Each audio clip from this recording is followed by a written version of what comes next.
3, 2, 1, go!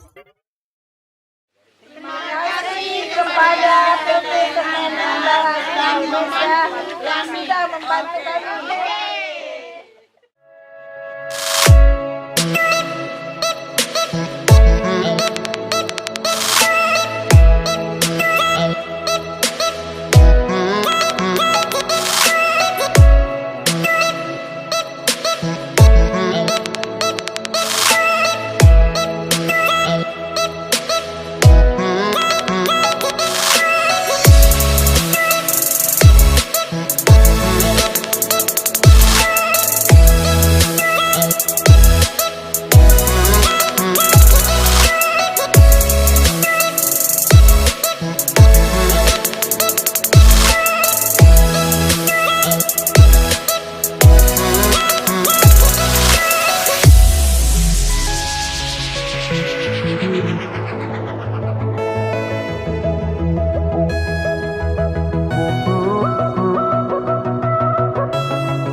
Perkenalkan, saya Eli Suzana, kelompok tani wanita Desa Muniken.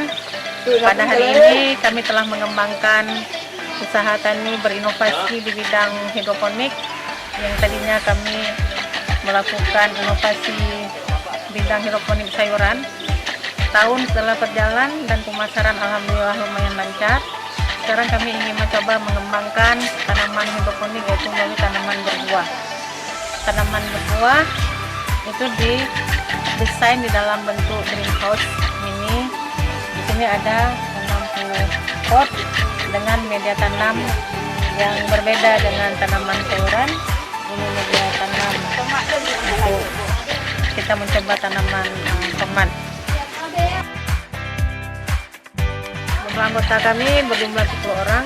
Kami mencoba bagaimana cara meningkatkan pemberdayaan ekonomi ibu-ibu di desa Menyusun, khususnya untuk kelompok tani wanita melalui pemberdayaan budidaya tanaman hidroponik.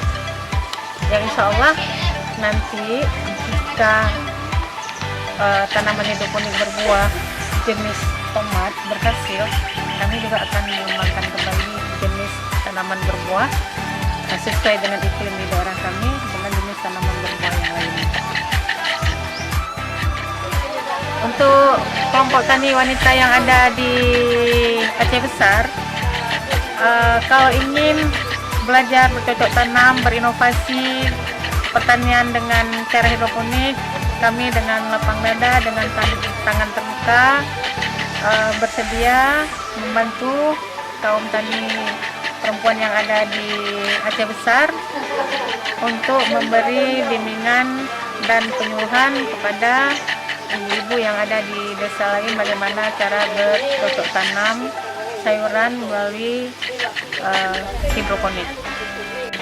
Untuk tanaman hidroponik berbuah ini kami mendapat bantuan dari CSR Semen Andalas Indonesia, di mana mereka melihat pada saat kami mengajukan proposal, mereka melihat bagaimana kami begitu berkembang pada saat menanam sayuran melalui tanaman hidroponik. Terima kasih kepada CSR PT Lapas Semen Indonesia.